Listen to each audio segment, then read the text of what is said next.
Un seul sujet au sommaire de cette édition, mesdames et messieurs, 30 ans depuis le massacre des chrétiens à Kinshasa. Quelles ont été les motivations des organisateurs de la dite marche, mais également quelles sont les conséquences qui s'en sont suivies. Dans cette édition, Jean-Jacques Ngangweshe, l'historien congolais depuis Paris, revient avec force détails sur la question. Mesdames et messieurs, bienvenue à toutes et à tous. Vous êtes amoureux du droit? Vous aimez la justice équitable? Bien, suivez la grande édition du JT des droits humains sur nos chaînes partenaires et sur YouTube. Tapez JT des droits humains.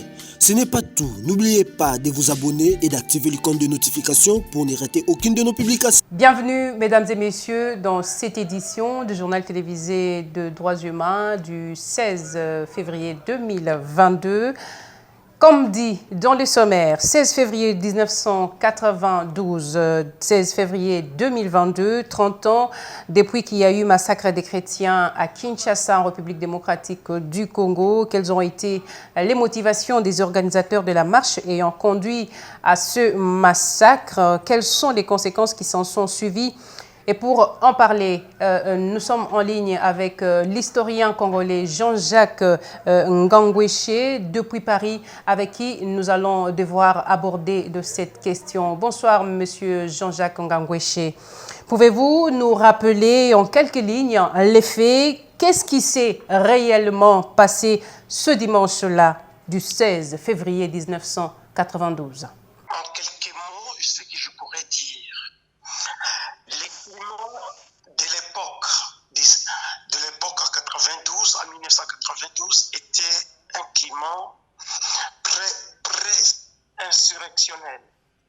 Les climats étaient tendus, les climats étaient moroses entre les pouvoirs et les peuples, d'une part, et puis entre le pouvoir et les partis politiques de l'époque, entre le pouvoir et les églises, toutes sortes d'églises.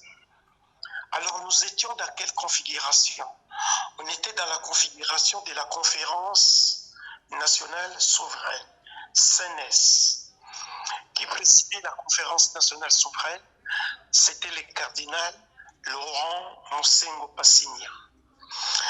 Alors, la conférence avait déjà épuisé plusieurs dossiers. On arrive dans les deux dossiers qui va créer un grand problème. Les deux dossiers, ce sont les dossiers des assassinats et des crimes. Le deuxième dossier, les crimes économiques.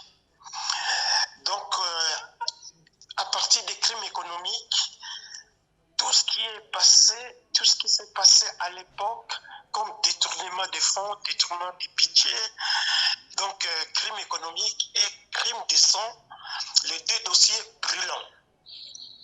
Alors, la conférence avait déjà fait presque un mois et demi.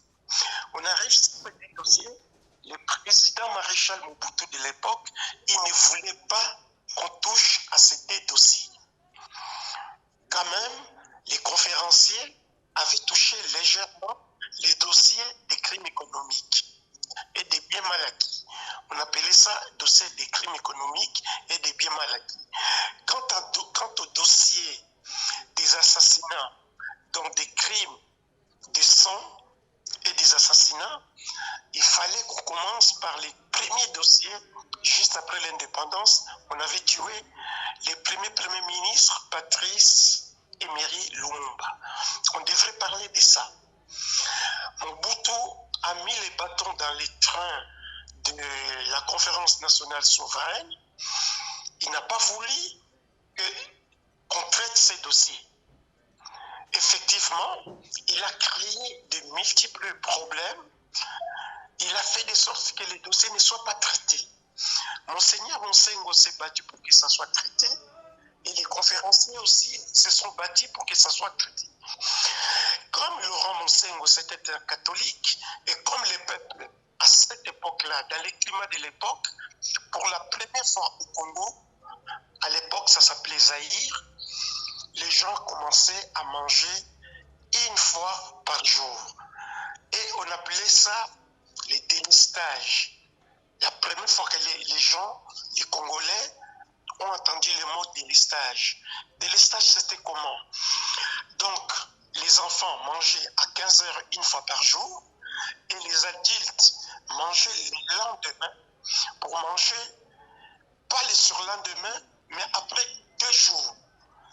La crise était profonde, la famine avait frappé toutes les familles, sauf les 300 familles de la nomenclatura de la classe politique de Mobutu.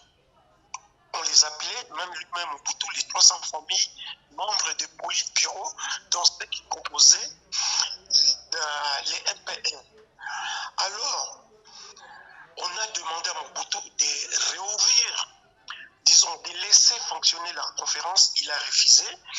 Les autorités occidentales et les différents prêtres ou les prélats du monde entier lui ont demandé, il a refusé. Alors l'Église catholique, avec son lobby très fort, avait sensibilisé les autres lobbies, les autres églises protestantes, timbanguistes, armées du Sali, musulmans, tous étaient sensibilisés. Mais l'organisateur de la journée 16 février 1992, c'était l'Église catholique. Comme aujourd'hui, l'Église catholique c'est presque une voix de la défense des pauvres. Après moult discussions et moult prises de parole, on s'est dit, bon, les 16, on va marcher avec objectif premier, l'ouverture de la conférence nationale souveraine, afin que les Congos puissent partir d'un nouvel élan et de bons pieds pour que la démocratie et les différentes libertés fondamentales du monde puissent émerger au Congo. Et c'est dimanche 16 janvier, 16 février, la journée était un peu morose. Le ciel était gris. Les différentes églises de la ville de Kinshasa, toutes les églises de la ville de Kinshasa, les différentes confessions religieuses ont donné des points de rencontre, mais les points de concours, de convergence de toutes les têtes des manifestations, c'était la place Victoire à côté de l'église Saint-Joseph de Matongi. Après la messe, les groupes se sont entendus. Ils ont commencé à converger vers les lieux, différents lieux des rencontres. Qu'est-ce qui s'est passé?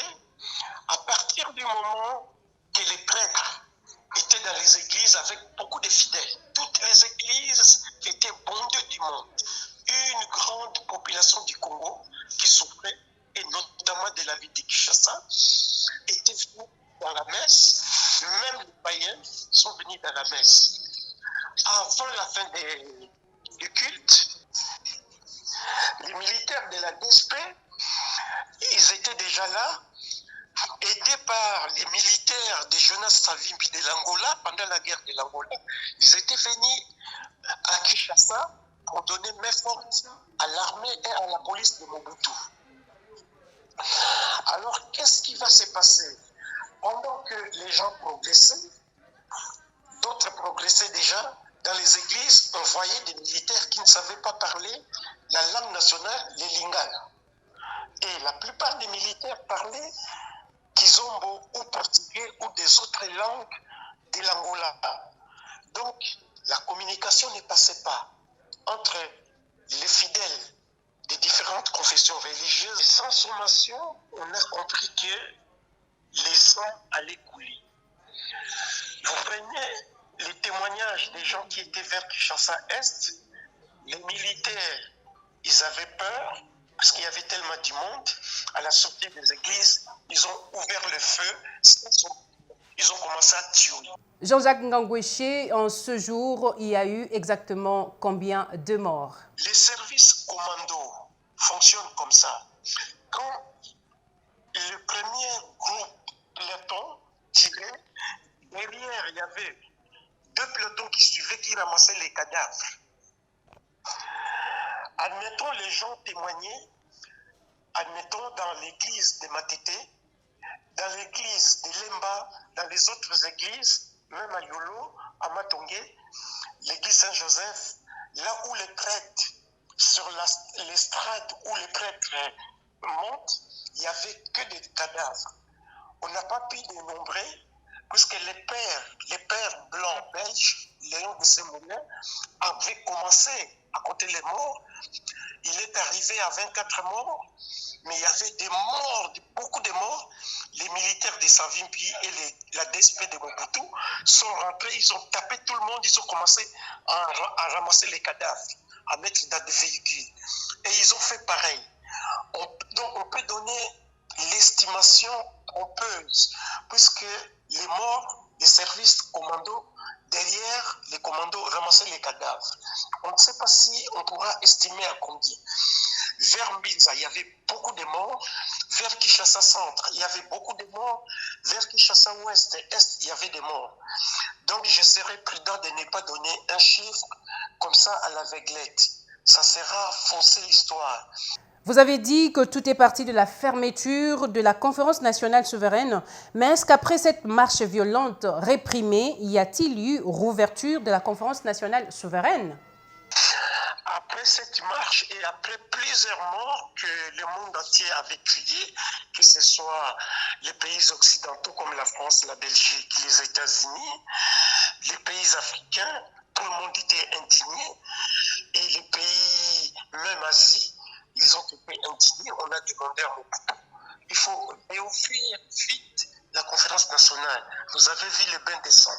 C'était des chrétiens quand les armes crépitaient sur les rafales, je dis bien les rafales, Kalachnikov, donc ça sortait en vrac, parce qu'avec les Kalachnikov, on peut tirer à coup par coup, mais là c'était des rafales.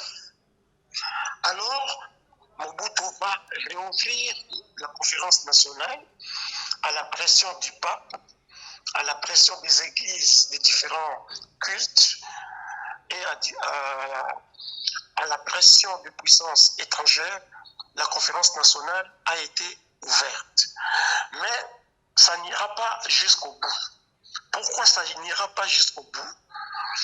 Parce que dans les dossiers des assassinats, donc des crimes de sang, on arrive au dossier de Patrice Emery Lumumba, le premier ministre. C'est lui qui devrait parler.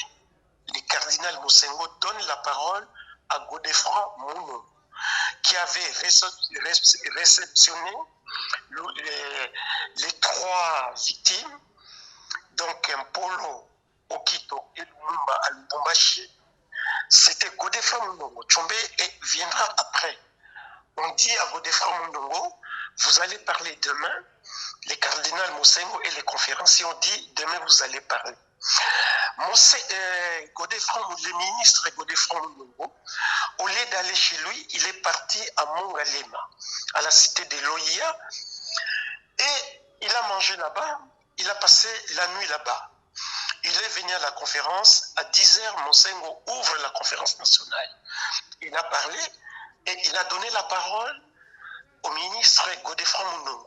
Mounou a commencé à parler, dans sa bouche, les sangs coulaient, ça jaillissait. Dans ses nez, les sangs coulaient. Séance tenante, en pleine conférence, Mounou avait la parole, il ne pouvait plus parler puisque les micros étaient pleins de sang. Donc il vomissait du sang. Les gens ont compris, mais c'était de sa faute. Pourquoi il était parti manger chez les présidents?